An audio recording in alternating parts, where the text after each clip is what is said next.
¿Te gusta lo que hago? Puedes invitarme a un café desde cualquier parte del mundo. Al final de la descripción encontrarás el enlace a Buy Me a Coffee. Gracias por estar ahí.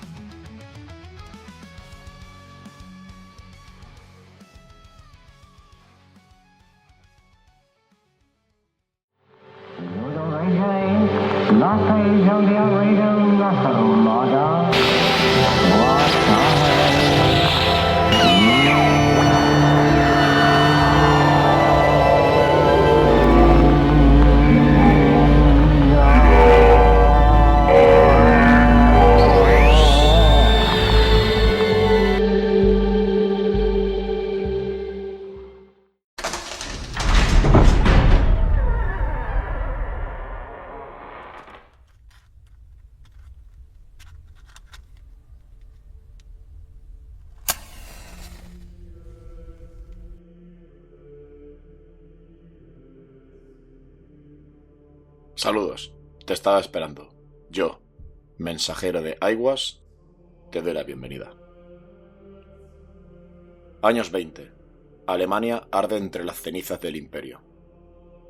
La Primera Guerra Mundial ha terminado, pero algo se está gestando, en las sombras. Humillada, dividida, devastada. El país se arrastra entre la inflación, el hambre, el desempleo y la desesperanza. Pero en medio de esa ruina hay quienes no claman por pan, sino por respuestas, por significado, por contacto con lo invisible. En salones oscuros, cubiertos de símbolos arcanos, hombres y mujeres comienzan a canalizar una idea peligrosa: que el mundo visible no es todo lo que existe, que más allá del tiempo, del espacio, hay otros planos, y que alguien o algo está intentando comunicarse con nosotros. Esta es la historia de un fuego oculto, una semilla sembrada antes de que comenzara el horror, antes de que los libros ardieran, antes de que los cielos fueran cruzados por algo más que aviones. Esta es la historia de los planos del otro mundo. Dicho esto, ¿comenzamos?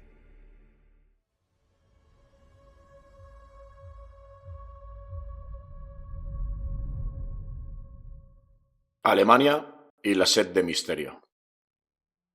Tras la Primera Guerra Mundial, el Tratado de Versalles quebró Alemania. El marco se devaluó hasta volverse papel inútil. El hambre se extendió. La moral se pulverizó. Pero lo más peligroso fue lo invisible, el colapso espiritual. En medio de ese vacío, algo oscuro y poderoso floreció. En los salones de té convertidos en cenáculos, en los cafés bohemios de Berlín, surgió una pregunta que la política no podía responder. ¿De dónde venimos y hacia dónde vamos? En esa grieta entre la razón y la desesperación, el ocultismo echó raíces.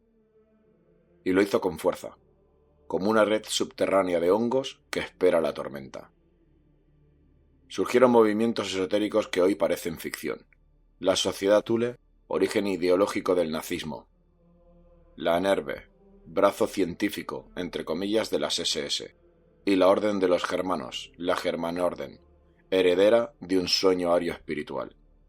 Y grupos aún más secretos, cuyas huellas solo sobreviven en cartas, grimorios o susurros. Todas compartían una obsesión: restaurar un linaje perdido, la raza sagrada de los dioses antiguos, una edad de oro borrada del mapa por el diluvio, la caída de la Atlántida o alguna guerra cósmica olvidada. Esto no eran simples fanáticos. Estudiaban textos védicos, astrología, la Biblia en clave numérica, las runas nórdicas, los rituales de Eleusis y los secretos egipcios. Creían que la historia estaba codificada en símbolos, y que solo unos pocos, los iniciados, podían traducirla.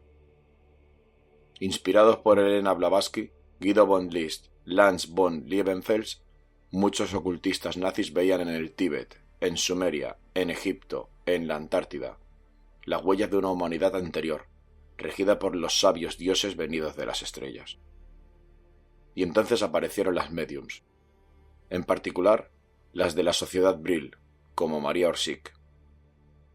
afirmaron canalizar mensajes de seres no humanos habitantes de un sistema estelar llamado Aldebarán. Esos mensajes hablaban de la tecnología antigravitatoria, naves con propulsión electromagnética y de una comunión espiritual con inteligencias de otro plano.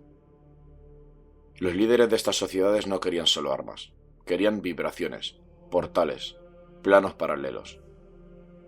Y sobre todo, querían restaurar un Reich místico que precedía a cualquier nación. El objetivo, reconectar con lo sagrado, no por fe, sino por poder. Porque según ellos, el verdadero poder no venía del músculo, ni del dinero, ni del voto, sino del reconocimiento oculto, del contacto con lo invisible. Y para eso, habría que traspasar los límites del mundo ordinario, acceder a los planos del otro mundo. La teoría del Brill. En 1871, un escritor británico aparentemente inocente, Edward Bulwer Lytton, publicó una novela titulada La raza futura, The Coming Race. A simple vista, se trata de una obra de ciencia ficción, pero para los esoteristas del siglo XX no era una fantasía, era una profecía en clave. Ese libro describía una civilización avanzada que habitaba en el interior de la Tierra, los Brilja, una raza superior, con rasgos andróginos, ojos brillantes y un poder oculto, el Brill. Una energía invisible, moldeable por la mente, una fuerza capaz de levantar montañas, sanar cuerpos o destruirlos. Aquellos iniciados en las logias de Berlín, Viena y Praga comenzaron a preguntarse: ¿y si esa historia no era ficción, sino una revelación enmascarada? Y así nació el culto al Brill, una corriente subterránea, en todos los sentidos, que afirmaba que esa energía no solo existía, sino que había sido utilizada en edades remotas, en civilizaciones perdidas como la Atlántida, Lemuria o Hiperbórea. Algunos llamaron al Brill la luz líquida, otros el fuego de los dioses. Los alquimistas lo comparaban con el éter, los hindús con el prana, los taoístas con el chi y los ocultistas más audaces con la luz de Lucifer, portador del conocimiento. Pero más allá de su nombre, todos coincidían en una idea. El Brill no era solo una energía, era una conciencia latente, una fuerza viva que podía ser despertada por quienes alcanzaran cierto nivel espiritual. Según estos estudiosos, dominar el Brill implicaba transformar el cuerpo físico y etérico, activar los genes dormidos o capacidades divinas, canalizar pensamientos en forma y abrir portales hacia otros planos de existencia. En las salas semiclandestinas de ciertas logias comenzaron a surgir experimentos, rituales con símbolos antiguos, sesiones de trance con médiums, diagramas en forma de espiral, y los primeros esbozos de tecnología basada en geometría sagrada y vibración. Fue en este contexto, entre incienso, símbolos rúnicos y magnetismo, cuando comenzaron a circular los primeros planos. Dibujos extraños, discos metálicos, motores antigravitatorios, supuestamente recibidos por contacto psíquico, desde más allá del velo. La era del Brill habría comenzado. Los planos canalizados. Berlín, Múnich, Viena, invierno de 1919. En áticos mal iluminados y sótanos cubiertos de símbolos rúnicos se reúne un círculo muy peculiar. Muchachas de apariencia frágil, cabello recogido y mirada perdida en algo que solo ellas parecen ver. Son médiums, clarividentes, iniciadas en ejercicios de trance. No se citan para rezar ni para danzar, se citan para escribir. Pero lo que fluye de sus manos no son versos ni oraciones, son planos de ingeniería. Escritura automática, en idiomas imposibles. Los lápices se mueven solos, trazando líneas sobre papeles cuadriculados. Los textos aparecen en dos lenguas. Un sumerio alterado, ininteligible. Una secuencia de glifos angulosos, rítmicos, con sintaxis propia. diseños de discos y motores, discos metálicos con doble armazón interior, cámaras para un líquido brillante, bobinas en espiral, inversión de polaridad y torsión del espacio. Ingenieros de la sociedad Thule y de la sociedad Brill construyen prototipos. Testimonios indican flotación, anomalías magnéticas, zumbidos metálicos.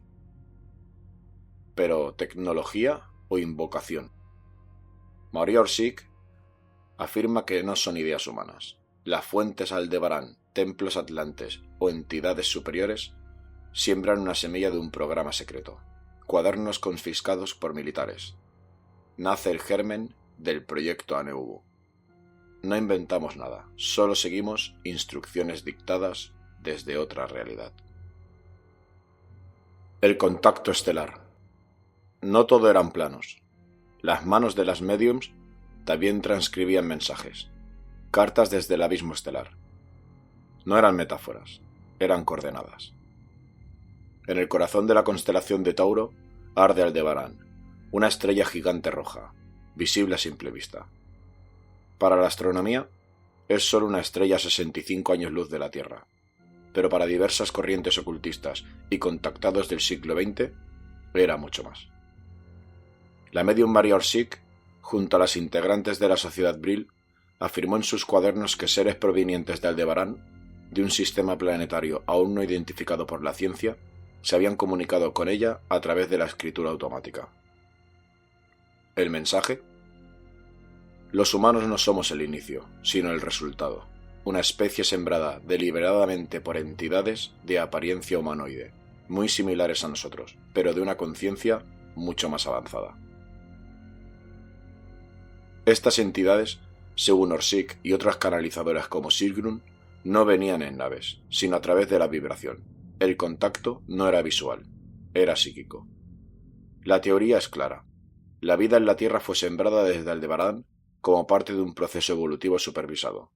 Los humanos actuales portaríamos información genética antigua, un paquete estelar, entre comillas, aún dormido. Según estos mensajes recibidos durante las sesiones de trance, la humanidad no es autóctona del planeta Tierra. Una frase se repetiría en distintos momentos de la canalización. Ustedes no son nativos de este planeta, fueron traídos, luego abandonados. Una afirmación inquietante que coincide con ciertas visiones gnósticas y las teorías de antiguos astronautas. La idea de que fuimos diseñados, o al menos modificados, por inteligencias que ya no están aquí, o al menos no se manifiestan abiertamente. Esta narrativa afirma que hubo un corte, una desconexión. Ya sea por error, guerras cósmicas o por intervención externa, el experimento fue interrumpido y los humanos quedaron solos, como niños sin padres, en un planeta hostil. Pero el potencial quedó sembrado, un potencial dormido, esperando activación. Algunas escuelas esotéricas afirman que este despertar, entre comillas, no tiene que ver con mutaciones físicas, sino con una reactivación de códigos internos a través de vibración, lenguaje y consciencia. El sumerio, considerado el primer lenguaje escrito de la humanidad, ha sido un enigma para los lingüistas. No tiene relación clara con ninguna otra lengua. Es una lengua aislada, sin padres ni hijos conocidos. ¿Y si el sumerio no fue inventado, sino transmitido? Investigadores como Zecharia Sitchin o incluso corrientes dentro del teosofismo consideran que el sumerio pudo ser un lenguaje dictado por entidades no humanas, no para el comercio, sino para dejar constancia de un conocimiento primordial. En los cuadernos de las médiums alemanas se hablaba de un lenguaje estelar cuyas palabras vibraban. No importaban tanto lo que decías, sino cómo sonaba. La frecuencia era la llave. El idioma, un catalizador de memoria dormida. ¿Podía ser el sumerio una forma arcaica de este lenguaje vibracional? ¿Un código para acceder a recuerdos olvidados? El arqueólogo y profesor Samuel Noah Kramer decía: no hay ninguna cultura que haya aparecido tan de golpe y con tanto nivel como la sumeria. Ni una transición, ni una evolución previa, simplemente apareció. La sociedad Brill responde. En este contexto nace en Alemania una organización oculta, la Sociedad Brill, una agrupación de mujeres con capacidades mediúnicas lideradas por Maria Orsic. 1919, mucho antes de que Hitler llegara al poder, estas mujeres comenzaron a canalizar mensajes en idiomas desconocidos, uno de ellos con fuerte parecido al sumerio. Las canalizaciones incluían planos técnicos, diagramas de naves, instrucciones sobre cómo manipular la fuerza Brill, la energía cósmica presente en todo el universo, y advertencias sobre el futuro del planeta. 3 frases marcaron su trabajo. Recepción del conocimiento, canalización de entidades vinculadas a Aldebarán. Activación espiritual, rituales, meditación, aislamiento para sintonizar la frecuencia correcta. Y construcción. Un pequeño grupo de ingenieros habría intentado plasmar estos planos en prototipos reales, incluyendo los primeros diseños de discos voladores alemanes, como el Einzellingsflugmaschine. Aunque los registros oficiales son escasos y muchos fueron destruidos al final de la Segunda Guerra Mundial, se han encontrado fotografías, diarios y testimonios de la época que hablan de estas mujeres y de sus sesiones. Tecnología, canalización y guerra. En las sombras del Tercer Reich, mientras el mundo veía tanques y bombas, otra guerra se libraba. Una guerra por el dominio del conocimiento esotérico y vibracional. Grupos como la Thule Gesellschaft, la Sociedad Thule, vinculados al nacionalsocialismo, habían tomado nota de los avances de la Sociedad Brill, y aunque nunca fueron reconocidas públicamente, sus mensajes llegaron a los oídos de ciertos científicos de alto rango. El objetivo ya no era militar, era abrir portales, contactar, viajar sin moverse. El físico Victor Schauberger investigaba el movimiento implosivo de fluidos, principios que inspirarían tecnologías no convencionales, entre comillas. Los rumores sobre discos antigravitatorios nazis no han sido completamente desmentidos. Pero más allá de las máquinas, la verdadera revolución era la idea. El viaje no es espacial, sino vibracional. Conectar con una conciencia superior. Usar la tecnología como extensión del alma. No conquistar territorios, sino planos de existencia. Lo que acabas de escuchar es solo el inicio. Un eco antiguo resuena entre las páginas prohibidas de la historia. Una historia que nunca se enseñó, pero que nunca murió. El ocultismo germánico, el contacto con entidades estelares, prototipos de ingeniería imposible, planos dictados desde otras dimensiones. ¿Quién fue Maria Orsic? ¿Por qué desapareció sin dejar rastro en 1945? ¿Qué ocurrió con el proyecto Aldebarán? ¿Funcionaron esos dispositivos? ¿Quién intentó borrar todo esto? Todas las respuestas en el episodio exclusivo para mecenas, la Sociedad Brill. Gracias por apoyarme y a seguir contribuyendo al fuego del conocimiento. Nos veremos en el siguiente programa. Hasta pronto.